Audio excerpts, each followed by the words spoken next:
Salam, xoş gördük. Yenə mən jurnalist Vilayət Muxtar. Deməli, təzə bir xəbər var.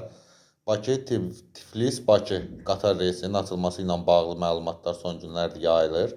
Gürcüstan tərəfi artıq biletin qiymətləri ilə bağlı da informasiyalar yaymağa başlayıb.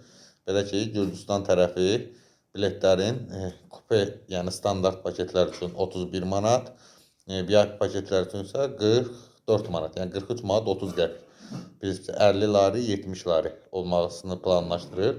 Azərbaycan tərəfi isə hələlik bu barədə heç bir məlumat yaymayıb. Yəni qatarın gedib gələcəyi ilə bağlı, yəni quru sərhədlər bizdə bağlıdır bildiyimiz kimi. Quru sərhədlərin açılacağı ilə bağlı və yaxud da qatarların istifadəyə veriləcəyi ilə bağlı hələlik heç bir rəsmi məlumat yoxdur. Amma Gürcüstan tərəfi belə bir məlumat yayıb ki, artıq may ayının 26-sından 28-nə qədər bu müddət ərzində ilk qatarın Bakıya yola salınacağı deyilir.